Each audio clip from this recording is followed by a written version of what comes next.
of reparation or repatriation. You have to work out the condition to say, okay. To receive. I mean, Wallace Winker recently, I think he used a certain term. I forgot the term, but it was not reparation. He felt there is a responsibility on those people, colonizers, towards us, or towards, like they have to, but we have to think about creative ways when we say reparation. I mean, if you're going, maybe a Marshall Plan, like that happened in Berlin, yes, it's possible. When Europeans want to rebuild the place, they will do it, and the Americans. I visited Ireland shortly after what they call it the Celtic Tiger, like the ancient tiger. This kind of new model of development. The European Union and the Americans dumped a lot of money for development, and it's possible. That's why the sad thing about Obama. He could have initiated what we call like a Marshall Plan to rebuild Germany. They destroyed, they rebuilt it. So there's a creative way to think about these things. So fixing our museum, building that, and then having people who are well trained. That's very important in terms of really, if you want to bring those art objects back and care for them, not just bring them today and somebody will cut a deal and then the whole thing will go. I mean, I don't want to criticize a specific country, but just go to any country, many African countries, and go to the National Archive and the State of the Archives, as an example. You will find that the documents are everywhere, the windows are open, the humidity, no control. I mean, it's sad, and it's tragic. I have seen the Sudan is one of the best archives, but recently I visited, despite the new building and everything, objects are thrown all over the place. You can enter, stuff anything in your pocket and you can leave, nobody is monitoring you. But then go to the Institute of Social History in Amsterdam. They have glass and the stuff is all over the place. You take the folder, which is actually some of it I donated and other people donated because we felt we have some archives that are in danger. But then they lend it to you, but they're watching you. They will count everything when you return it. They allow you to digitize or take pictures, but it's all glass. They can see everything that you're doing. And it's monitored through television, so separate. So I'm giving you this example of how we could, with a little bit of money, with a little bit of support, we can create the best archives and we have it. We can create, there's a lot of jokes about archives and what happened. I mean, there was a famous anecdote about Sudan that a Gambian Swedish scholar said. He said he went to this remote area, there are archives, the people welcomed him, they allowed him to come, but then he was moving around the archive, but he was in bad shape. He said, suddenly everything stopped and they told him to stop, and they cleaned the place, they put everything together, and the next day he found his own colleague who was coming to study the archive was a white Swedish. They prepared the ground for him. But he said, there is an irony there, that he as an African got access to the archive freely, but when the European came, everything was clean, the table was, everything was dusted and so forth. So that's what I'm saying. These are the things that we should begin. So if we call for a reparation, we begin with these. Can I say something? Yes. I've been it's funny because I've been going to a lot. I've been invited since last year to a lot of talks internationally. So I went to meet with the director of the British Museum. I'm going to give a talk there actually in 2 weeks. Went to the National Museum of Denmark. Everybody at the moment, because they can't ethically keep the kind of front of the Imperial Museum, they're all looking now, and they're all inviting now and saying, what can we do next?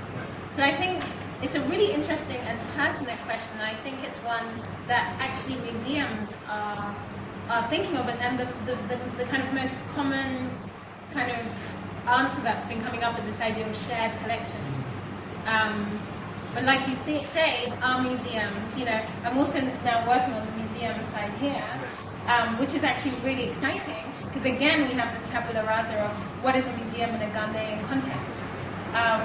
So I actually think it's quite an exciting time in terms of that question, because in the movement of objects itself, it becomes like a microcosm of much bigger conversation. I want you to visit your own archives here and see the question. I raised that question here. No, I really don't know what's happening, but I think in Sudan I did that, and I felt very sad, and I started to speak and make a point. But it's one person, and it has to become a movement.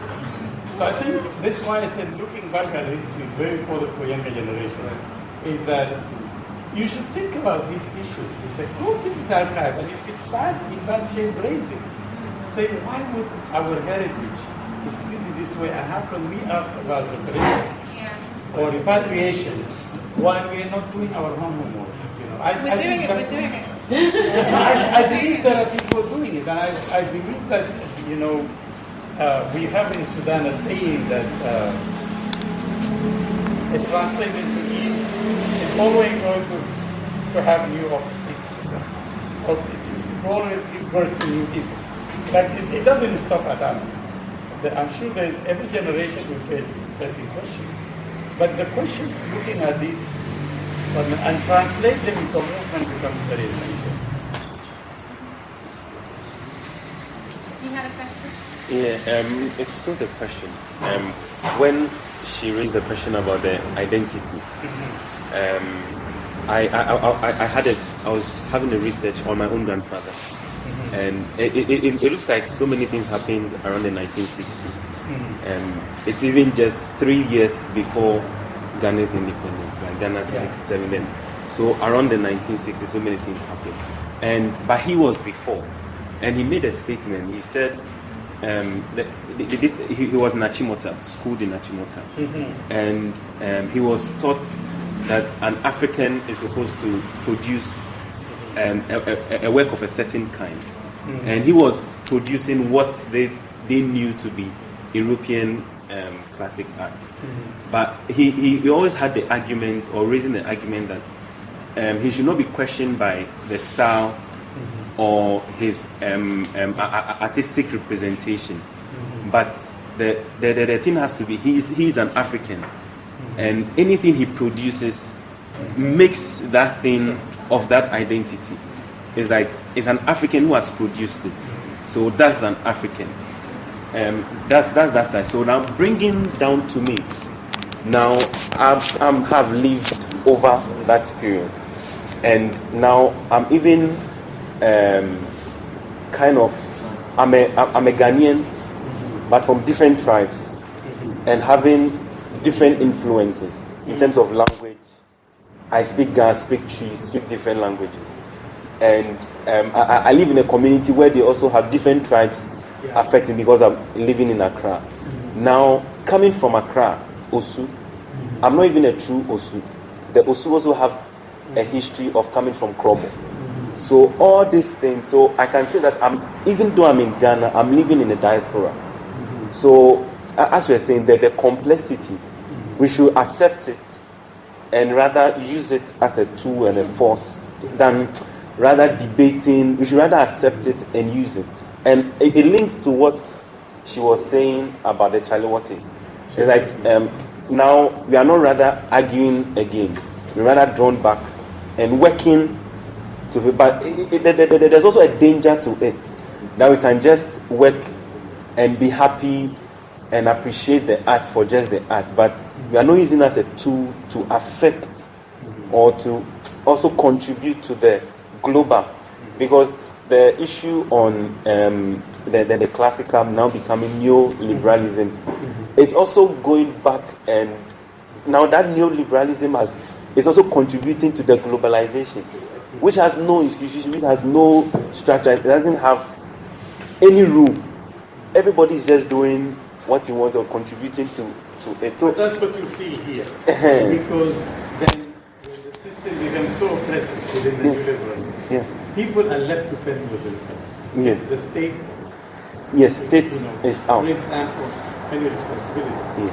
And that's a danger, because what you create is what the Children would call necropolitics, or what you've seen it in the context of Congo and others. People just become hustlers. Yes. Sudan and other places, is a kind of new ethics of fending for yourself, which is dangerous because you're really leaving the situation for people who are able to move forward or become criminal, and then everything becomes a culture of hustling. But here's the thing about identity. I think that's why I celebrate this kind of. People ask me all the time whether are you an Arab or an African. Of course, Sudan is in a very strange place. And I say, I don't have to be. A lot of people, you northern Sudanese, for example, that you don't want to be an African. I hear this nonsense. People from Abdullah Wade, the former president of Senegal, when I met him once, and I said, identity is a construction. Mm-hmm. And I don't have a problem moving between different identities because we all have multiple identities. Yes. I celebrate being an African. I'm proud of it in the context of, confrontation with the West. It's a great heritage. But I also have to remain critical because not everything that is African can be celebrated. Mm-hmm. We have Mobutu, we have Mandela. Mm-hmm. So pick your favorites. For me, I celebrate the most progressive, most humane tradition and remain critical on a critical edge. In the Arab world, I grew up with Arabic language. I read great poetry. There is the Palestinian struggle, there is the Algerian struggle, there is the Egyptian struggle. There is a lot of interesting writers and people who wrote beautiful work. I associate, let me just give you an example. I find myself in the United States, okay? If I believe in justice, I ask myself, and I tell my students, if I end up in France, I'm associated in the United States, immediately my constituency will become the African states, and all the oppressed, the Native American and the Mexican, the Arabs and everybody, because they're all marginalized. And of course, within the African condition is well. If I happen to be in France, what would happen to me? If I'm a Sudanese, just end up in Paris. With my sense of justice, I will be drawn to the Senegalese, to the people who live in the Banlieue. I will be associated with that kind of struggle. I didn't choose to be in the United States. I ended up being there because certain conditions. So what I'm trying to say is that we celebrate the best in our identity. But there is something that people like Beatrice Spivak can talk about. Is what she calls, and I think it's strategic essentialism. Because the critique of identity is that when you essentialize it, okay, that becomes a negative force at cost of everything. You have a lot of Africans, a lot of black people defend Mugabe. You open it, they tell you, the land cause and all of those things. I said, okay, the land cause, but he bastardized. He didn't do it right. He also corrupt. He wants to stay, in power past 90 years old. So he wants his wife to inherit it. So I cannot defend somebody like this. So just because it's black. That's what I'm saying. But strategic essentialism has been important in the context of decolonization. Again, a nation celebrating your heritage, your poetry, your culture becomes important as a mobilizing force. But then after that, you have to remember there's a thin line between nationalism and fascism. That's what's happening in the United States. Whatever it is, America first. If you look at Hitler images, it's the same is going to translate the same. Thousands of people in the stadium will be doing this. And then Hitler ended, where did they go? You see, there's something about fascism that brings the worst out of us. There's something about nationalism that does the same. That's why my advice, whether it's in the art or other, remain on the critical edge. Read theory. Read art, but then also be free within yourself. Because that fundamental question with the artist, a lot of African artists say, I don't have to do something that's recognizably African. Amir, Noor, and Abdul, they do this work. But if you look deep, it's there. Their identity is there, all these issues are there. But they didn't have to do something to please the market. Langston Hughes has an amazing artwork. I'm going to send this to as a resource. I'm not going to add too much. That's the tendency of teachers. But he wrote this in the 1930s.